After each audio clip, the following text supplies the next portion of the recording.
Good morning, everybody. It is May 3rd, and we're returning now to our short course that we started in April about the fears that we have that push us around and how to deal more powerfully with our fears. And the first one we took on was the biggest fear of all, the fear of death and dying. And we talked about that fear and how we can be more gentle and understanding and learn how to let go of that fear instead of being pushed around by that fear.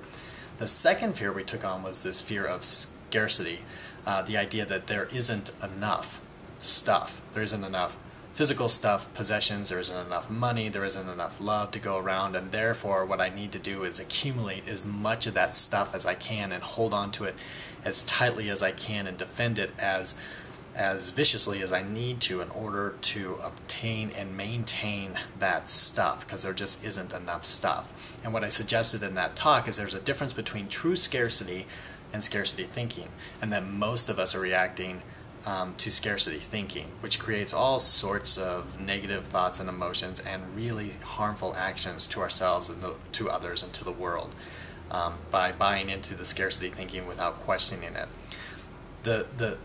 Rounding out the triad of fearful thoughts that push us around is one that's really pervasive, one that you probably struggle with on a daily or weekly or at least regular basis, as I do, and it's the fear of I'm not enough. I'm not good enough, I'm not smart enough, I'm not attractive enough. That sense that I feel like a fraud. If people only knew how much I doubt myself, if people only knew what I don't know, if people only knew my deep dark secrets, they wouldn't like me. I'm somehow not enough. And those thoughts come up quite frequently. And what I want to suggest to you is that you're probably not going to eradicate that. This is never going to go away. That's always going to be there as a nagging sort of thought. But what will happen is if you can learn how to approach it in a more peaceful and kind manner and question it gently but consistently, that it will visit you less and less and it won't be as disruptive. And so the first thing to do is to take a look at where that comes from.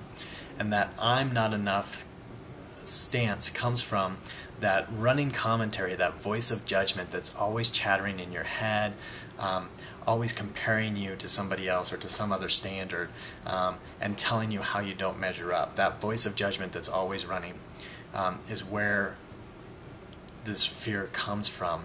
And what I want to suggest to you, or have suggested to you in other talks in the past, is that's just spam. That doesn't mean anything.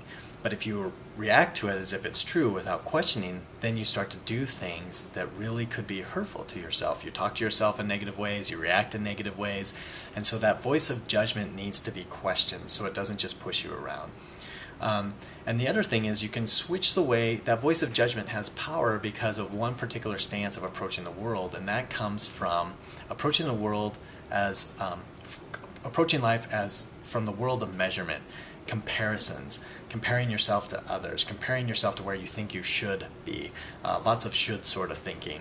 And what I want to suggest is that's just one paradigm you can operate from. You can shift your worldview to be more creative, and you can then approach the world as what's most important is not measuring up to the Joneses or surpassing them in any way, but what's most important is being true to myself. What's most important is being fully self-expressed in this moment and in the world so that I can bring my gifts to the world. That is most important. If you switch your thinking to that, being fully self-expressed, then the measurements drop down and the voice of judgment drops down in intensity, and it's easier to question those thoughts when they come up.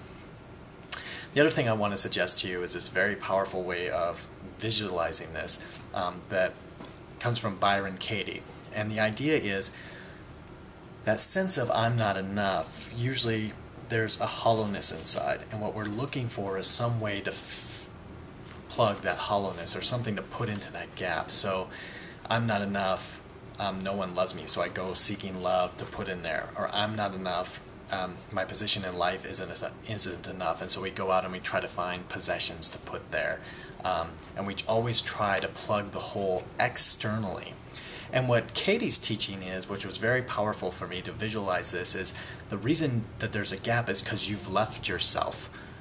You don't feel like you're enough because you're outside of your own business and you're chasing things out there that should come from inside you.